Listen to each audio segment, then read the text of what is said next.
Hi, everybody. Welcome back to the COVID Cocktail Club. I think the theme this week is just going back and revisiting cocktails that back in the day became very popular, maybe too popular, maybe became overly commercialized, became very sweet, lots of syrups. And, we feel like, and actually I was inspired. There's a relatively famous bartender here in the States in Portland named Jeffrey Morgenthaler. I've actually been to his bar, Clyde Common. His famous sort of reincarnation was of the amaretto sour, which we're going to revisit later this week. But the whole point of it was, and I think what we're going to apply today and Friday as well, is taking these drinks that, at their heart should be really good, but just sort of lost their way.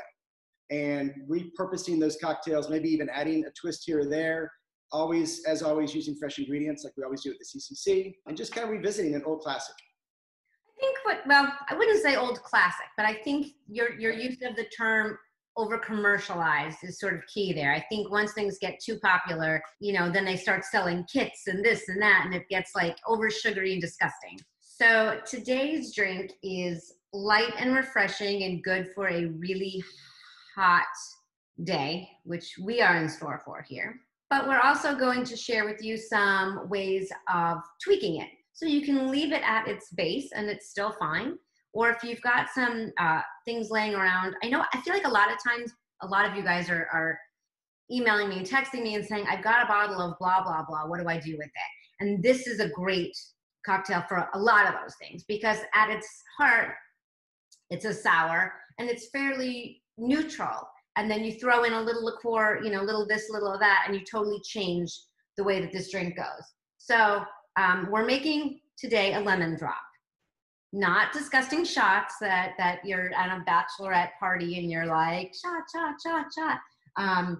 But really, a lemon drop is a vodka sour with a sugared rim. And we can do the sugared rim, or you can choose not to do the sugared rim. And that's your option. And you can make it a little sweeter by upping the syrup or not. But Jason and I are wanting to bring in a couple of liqueurs here that I think you guys can add if you want to. Like a lot of you guys have this gorgeous bottle of Italicus. I'm using him today because I think that bergamot will add to the little citrus instead of using a triple sec where you usually use a triple sec. I think that will brighten it up a little bit, and it's a little bit floral, but not too floral. It's like a bright floral. So I think that that'll be really, really nice, and I'm excited about it. I see you have the intense ginger as well, because I'm using the Canton. Ginger, because I think ginger and lemon go hand in hand easily, and I'm not going to use him today, but I pulled him out just to sort of give people an option. Yeah, and same thing here. I'm using the Canton, which is a little sweeter than the intense ginger. It's less intense.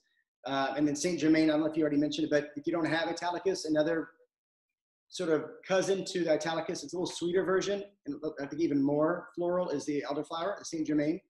So if you don't have ginger, don't have Italicus, or just want it a little bit sweeter, then I think Saint Germain would also be a good. I think I a little bit disagree with that. I think if you want it sweeter, I would say use just simple syrup. Just stick with vodka, simple, lemon, and be done. And just increase your simple. I think if you're trying to introduce these other elements, adding some different depth to it, then I think whether it's Italicus, whether it's Saint Germain, I think it really comes down to what flavors you like. And I think that you can play with it and do it a few different ways, and we certainly encourage that. Also, I want to point out, I've run into a few people over the last, however long we've been doing this now, 10 weeks, 11 weeks, that watch our show, love our show, think it's all great, but they actually just don't really love alcohol, or they don't like the flavor of gin or bourbon or tequila or what have you. And we always joke that vodka is sort of the tofu of spirits. It really just takes on the flavor of whatever else you're drinking. So not that we're encouraging someone to drink just to drink, but if you're interested in making a cocktail and you just can't get your arms around gin or some of the other aforementioned spirits, vodka is one that really, if you just want to taste ginger or lemon or something sweet, this is a good sort of, for lack of a better phrase, a good training cocktail. This is something that you could play with and, as we were saying, add different flavors to the mix, and you're not going to necessarily taste a lot of alcohol. Agreed. And all of you have vodka sitting around your house, and all of you have sugar sitting around your house, and it's not hard to get a lemon. So this is one that we definitely feel like you should all try. Yes. Very easy. And if you use all the fresh ingredients, I think you guys will like it.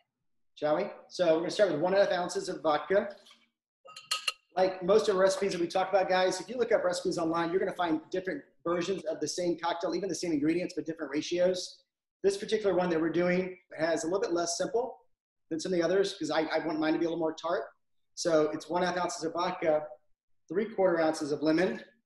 Because we're using 1.5 ounces of vodka, whereas very often when we make a cocktail, I feel like the backbone, the main base spirit, we use 2 ounces. It'll also contribute to it being a lighter, nice beginning cocktail. I was gonna say, it's also sort of trial and error as we've learned over the years that you make a drink, you can follow the recipe and you may realize it's just too tart, it's too sweet, and just play with it. But I intentionally went a little heavier on the tart than the sweet. In addition, I'm using Cantone, you're using Italicus instead of triple sec, which even though these are not as sweet as triple sec, they're still add a little bit of sweetness, which helped me feel better about using less simple. So ordinarily, this would be 1.5 ounces vodka, 3/4 ounces lemon, 1/2 ounce simple, 1/2 ounce triple sec. If you don't have triple sec or you know you like it sweet, I would say do 3/4 simple. I'm going with 1/2 ounce simple and 1/2 ounce of Italicus. And by the way, I'm taking the Cointreau out. This was just for show, so that if you are doing a classic recipe, so in my case, I took it out. So it really does become just vodka, ginger, in my case, lemon, and simple. Also, I noticed you have Tito's, I have Kettle. I mean, we talked about this briefly before we started, you know, in the theory of using like a more premium spirit here. I mean, at its core, it's essentially is a sour martini. You know, often it's not a martini, it's a sour. Well, no, if you look up Lemon Drop online, half the times it'll pop up as Lemon Drop Martini. Because they like to serve it in a martini glass. But I'm just telling you, I hear you that it's a sour, but really 90% of drinks out there are sours. They're still converted to various cocktails. Correct. And a martini does not involve citrus or simple. I agree, except citrus means it's a sour. I still think with few ingredients here, we're not adding, this isn't like a 6-ingredient cocktail. So like in this particular one, I think Kettle is the way to go. I think I'm perfectly happy with my Tito's in this one. There's enough other things going on. Okay. Y'all do what you want. It's not a right or wrong thing here. I think it's just whatever you guys are comfortable with. Would you agree? Yes, there's definitely no right or wrong. I think Tito's is plenty good vodka. To be honest with you, I think Tito's is not a bad vodka. I mean, if I'm sipping vodka alone in a martini, maybe. Even, you know what? Even still, I've made martinis with Tito's, and it's just fine. You know what it is for me, and I can't explain why it's this way. The same reason why I like gin martinis stirred and vodka shaken, so I can't explain it. But for me, it's when you add in any effervescence, there's your word for you, or if you're drinking it like on the rocks, like with a soda, to me, you don't, the importance of it being Kettle or Grey Goose or Belvedere or whatever versus Tito's is less important. When I'm drinking it up in a coupe glass or Nick and Nora, for some reason, I feel like I'm tasting the spirit more. So for me, I think that was sort of my key factor was how it's being served. I hear you, but I think especially with vodka, especially since it's the tofu, I don't think you're going to taste it, given all the other things that you've got going on. In order to taste vodka, you have to have like nothing in it but vodka. Right. I'm not speaking for taste like flavor profile. I'm talking about smoothness, I guess. I hear you. You'll also notice that this whole time our glasses have been chilling because we really want it really cold. So if you haven't already chilled your glass, this is where you chill it now. So I know how Rysse feels about bruising cocktails. Bruising meaning like extra shaken ice chips. I feel like this is a drink. Go ahead and you're gonna agree. This is a drink I think we need to have extra bruised. I'm gonna agree. Wow. This is not a fine strained cocktail to me. No. So let's go 30 shakes instead of 20.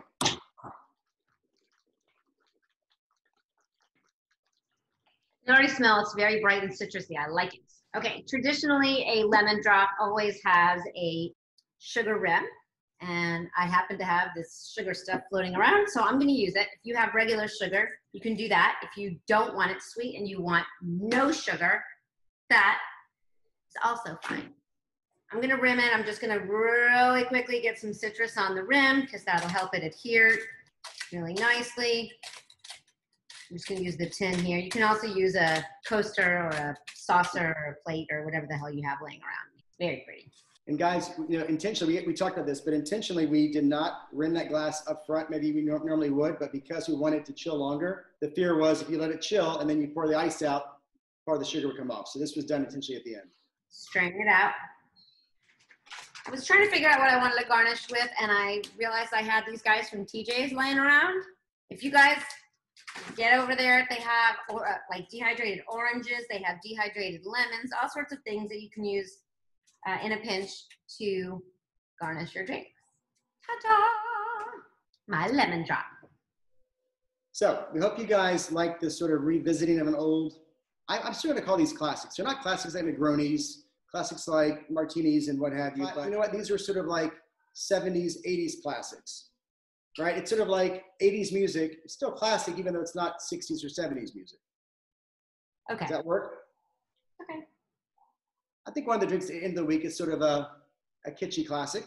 I like 80s classic. So there you go. Let's go with 80s classic.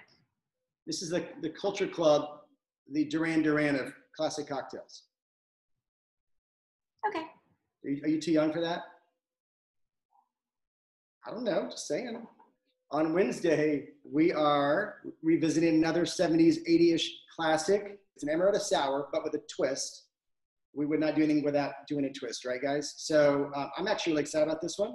This is a drink that my mother-in-law used to drink, and so this is sort of in honor of Edie, and I think you guys are gonna like it. So have your amaretto ready, have your bourbon, high-proof bourbon if you have it, would be better, and have your egg white, and have your lemon. Good one. I enjoyed this one. Yeah. We'll see you guys Wednesday. See you Wednesday. Cheers, Rysse. Cheers, Jason.